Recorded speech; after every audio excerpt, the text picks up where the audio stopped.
어느새 봄꽃이 지고 푸르른 녹음이 우거지기 시작했죠. 화창한 날씨에 야외로 나들이 가시는 분들도 많을 텐데요. 네. 아름다운 자연을 좀 더 뜻깊게 둘러보고 싶진 않으신가요? 네, 오늘 탐구인에서는 숲을 읽어주는 남자, 생태만화가 황경택 작가와 함께 얘기 나눠보겠습니다. 어서 오세요. 네, 안녕하세요. 네, 방금 전 제가 생태만화가다 이렇게 소개를 네네. 해드렸는데 작가님 직업이 그렇게 다양하다고 들었습니다. 잠깐 소개해 주시죠.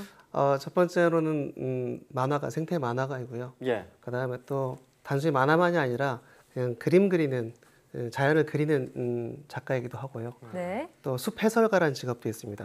해설가요? 숲을 해설해주는 일이고요. 또 그걸 잘하려면 공부를 해야 되잖아요. 네. 또 숲 연구가이기도 하고 또 그거를 아이들에게 주로 전하게 됩니다. 그러니까 숲에 관련돼서 오시는 분들이 어른보다 아이들이 많다 보니까 네. 아이들은 또 놀이로서 그걸 접하게 되니까 예. 그래서 그걸 놀이로 전달해 주기 위해서 놀이를 만들거나 기획하는 일도 하거든요. 그건 또 생태놀이 코디네이터라고도 합니다. 아, 생태놀이 코디네이터 처음 들어본데. 네. 이 정도면은 뭐 생태 만화가가 아니라 생태 전문가다라는 그러게요. 느낌이 들고요. 네, 감사합니다. 혹시 생태찌개 좋아하시나요? 아주 좋아합니다. 네, 이 정도면 뭐 생태와 관련된 모든 것을 좋아하신다라고 보는 네네. 것 같은데 네. 이렇게 생태, 그러니까 자연과 숲에 관심을 갖게 된 계기가 있을까요? 특별한 계기라기보다는 제가 태어난 곳이 이 전라북도 임실이라고 네, 알죠. 예. 산골짜기예요. 예, 네, 아무래도 거기서 태어나서 자라다 보니까 자연스럽게 자연에 관심이 생긴 것 같고요. 예. 어른이 되어서 이제 직업적으로 좀 더 본격적으로 관심 갖게 된 것은 만화가가 된 뒤에 어느 날 그 산책하다가 남산에서 울음소리를 들었어요. 예. 무슨 소리요? 누구지? 근데 아무도 없고 네. 부러진 나무 한 그루만 있는 거예요. 오. 그래서 혹시 내가 지금 저 나무의 울음소리를 들은 건가? 와, 역시 그때- 작가님 남다르세요. 그때 호기심이 생기면서 예. 나무에게도 어떤 삶이 있고 또 생명도 있고 네. 또 이야기도 있겠다. 그래서 그때 좀 본격적으로 나무에 대한 이야기, 자연에 대한 이야기를 하고 싶어서 시작했습니다. 예. 네, 저희는 보통 자연을 볼 때 그 겉모습을 보게 되는데 네네. 작가님은 그 남다른 시각으로 자연의 삶의 이야기에 관심을 갖게 되신 거네요. 네네네. 그러면 그런 얘기는 어떤 방식으로 풀어내고 계신가요? 제가 이제 만화가니까 당연히 그런 이야기들을 만화로 그리는 것이고요. 네. 특히 제가 이제 책을 또 쓰기도 하는데요. 최근에 이제 숲 읽어주는 남자라는 책을 썼습니다. 네. 예. 언뜻 들으면 좀 이상할 수 있지만 결국 해설가를 말하거든요. 숲을 읽어준다는 게 숲 해설을 해준다는 건데 역시 해설가도 조금 낯설 수 있는데요. 해설가라는 직업은 쉽게 말하면 야구라든가 축구라든가 중계를 보시다 보면 해설가가 있으시잖아요. 네. 예. 그분들이 단순하게 선수의 뭐 이름이라든가 또 뭐 타율 뭐 이런 기록만 얘기하지는 않으시잖아요.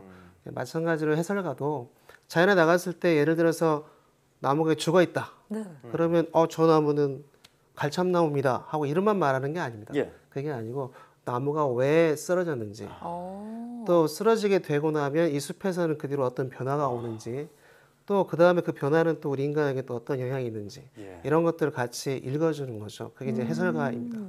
네, 예. 그런 식으로 이제 책에 써서 풀어내고 있죠. 그러니까 네. 이 자연물들을 단순한 대상이 아니라 그 안에 이제 녹아 있는 역사까지도 같이 해설을 네. 해주실 수 있는 분인데 네네네. 그 이야기를 하려면 소재가 필요하지 않겠습니까? 네네네. 어떻게 찾아내세요? 소재는 역시 뭐 다양한데 특별하게 찾지는 않습니다. 우리 일상에 있는 것에서 찾는데 예. 그냥 평상시에 걷거나 이제 산책하면서 만나는 걸 대상으로 하는데요. 네. 쉽게 말하면 일상에 있는데 우리가 잘 모르는 것들. 예. 예를 들어 보면 개나리는 아시잖아요. 네, 흔하죠. 개나리는 누구나 다 알고 있지만 혹시 개나리 열매 보신 적 있나요? 개나리 열매가 있나요? 모든 식물은 열매가 열리게 돼 있거든요. 아, 그렇네요. 그런데 개나리 열매를 본 적이 전혀 없죠. 없는 것 네. 같아요. 왜냐하면 개나리가 열매를 잘 안 맺히거든요. 안 아. 맺거든요. 네, 특성상 잘 안 맺게 돼 있습니다. 네. 그러니까 당연히 저는 산책하다 개나리를 보면 간간히 맺히는 열매를 찾게 되겠죠. 예. 그러니까 찾다 보면 발견하면 신기하니까 또 그리게 되고. 어. 네, 그래서 예. 일상에 있는데 우리가 잘 놓치는 것 네. 이런 것들을 위주로 공부를 하고 이렇게 그리고 있죠. 네. 저희도 이제 개나리 보면 열매를 찾게 되겠네요. 이제. 그러게요. 네네네네. 좀 아, 네. 찾아봐야겠어요. 찾아보십시오. 예, 예. 네, 이렇게 좀 멀리 있는 풍경이 아니라 일상 속에서 가까이 있는 자연을 좀 소재로 다루시는 것 같은데요. 네네. 근데 그렇게 하나하나 자세히 관찰한 것들을 그림으로 그려내시잖아요. 네네네. 특별한 이유가 있으신가요? 그림을 가장 특별한 이유 첫 번째는 제가 좋아하니까 하는 거죠. 네. 그림 그리는 거 워낙 좋아하니까 어릴 때부터 그래서 그림을 그리는 게 맞고 그거 말고도 이제 보통 저 말고도 많은 사람들이 자연을 그리는데 그리는 이유가 있습니다. 1차적으로 그리려면 자세히 봐야 되죠. 네. 자세히 보면 그것이 갖고 있는 어떤 특성이라든가 정보를 알게 되죠. 음. 네, 그리고 그러는 동안에 시간이 오래 지나니까 계속 보니까 기억이 또 잘 나요. 나중에 봐도 기억이 잘 되고 네. 또 그려놓은 거를 나만 보는 게 아니고 또 다른 사람도 볼 수가 있고 예. 네, 또 세밀화라고 하는 영역이 있는데 그건 뭐냐면 사진으로도 찍을 수 있잖아요, 자연을. 네. 근데 사진은 빛의 예술이기 때문에 어떻게 보면 이렇게 왜곡되거나 아니면 초점이 어디에 맞으면 어딘지 안 맞거나 이렇게 네. 흐려지기도 하잖아요.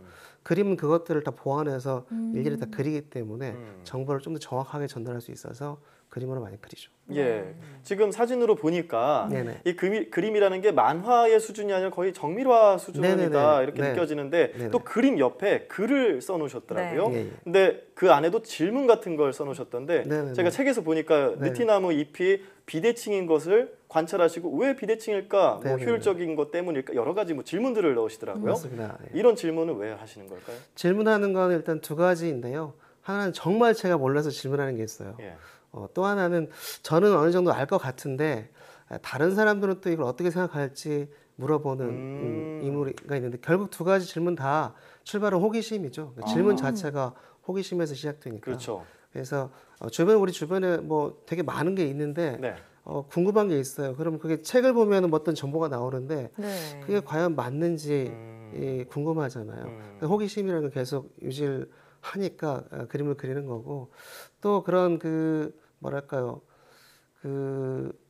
네. 왠지 그 질문이 저는 이런 느낌도 네네네. 받았거든요. 식물들, 그러니까 자연한테 직접 하는 질문이지 않을까? 뭔가 답을 네네. 얻어내기. 그러니까 네. 예. 궁금한 거가 이제 있으니까 질문을 하는 건데 예. 그렇게 해서 알게 된 사실들이 나중에 자료가 되잖아요. 그러니까 예. 저 말고도 과학자들에게도 이렇게 여쭤보면은 결국 과학의 뭐 발견 혹은 발명 혹은 발전 출발은 다 호기심이라고 얘기하거든요. 네. 그러니까 세상에 있는 것을 궁금해하고 호기심을 갖는 게 모든 걸 출발이라고 보기 때문에 질문이 그거라고 보시면 되죠. 예. 네. 이렇게 질문하고 관찰하시면서 찾아낸 것들을 책에 담아 놓으셨는데 네네. 책에 정말 수많은 나무들, 풀들, 심지어 뭐 단풍잎 종류들까지 네네. 하나하나 담아 놓으셨더라고요. 네네. 그 중에서 내가 가장 좋아하는 자연물이 있다면요? 일단 뭐 제가 열심히 그렸으니까 다 좋긴 한데 네. 특별하게 더 애정이 가는 것은 그러니까 그림이 애정이 가는 거이지만 사실 그 그림보다는 사물이 애정이 가는 거죠. 그 자연물이에요. 예, 그게 저는 목련 종류예요. 목련이요. 네, 제가 목련과는 다 좋아하는데 특히 이 깊은 산 속에 볼 수 있는 산속에서 볼 수 있는 산목련이라고 하는데요. 예. 우리는 보통 한박꽃나무라고 합니다. 아. 예, 그 꽃이 굉장히 우아하고 멋진데요. 예. 근데 쉽게 볼 수 없기 때문에 그것도 좋아하지만 또 우리가 쉽게 볼 수 있는 목련들 또 일본 목련이라는 게 있거든요. 네. 목련과 치고 굉장히 꽃이 크고 아. 향기가 좋거든요. 그래서 그것 때문에 제가 목련을 좋아하고 이렇게 그리게 되면 다 그려놓고 보면 좀 뿌듯하고 좋죠. 일본 목련이 혹시 왜 막 담장 옆에 있는 그런 목련나무들 네, 맞습니다. 대표적인 그런 네, 목련나무가 맞습니다. 일본 네. 목련이군요. 네네네. 굉장히 큰 목련이죠. 네. 자, 이렇게 많은 것들을 이루고 계신데 네네. 혹시라도 내가 아직 이루지 못한 꿈이 있다, 목표가 있다면 어떤 게 있을까요? 사실 특별하게 없습니다. 특별한 목표는 없고요. 지금처럼 그냥 자연 즐기고 또 그림 그리고 기록하고 이런 게 그냥 계속됐으면 좋겠습니다. 예. 그게 꿈입니다. 알겠습니다. 네. 계속해서 그림 그리실 거죠? 네네. 숲 해설도 계속 하실 거고요. 네네. 네, 계속해서 저도 응원하면서 혹시라도 같이 숲을 갈 수 있는 기회가 된다면 네네네. 옆에서 같이 한번 들어보면서 또 숲과 더 친해졌으면 좋겠다는 생각도 해봅니다. 네. 자연이 놀이터다라는 생각이 들었는데요. 이 그림도 놀이하듯이 그리니까 더 행복해 보이는 생태 만화가 황경택 씨와 함께 이야기 나눠봤습니다. 오늘 말씀 고맙습니다. 네, 감사합니다. 고맙습니다.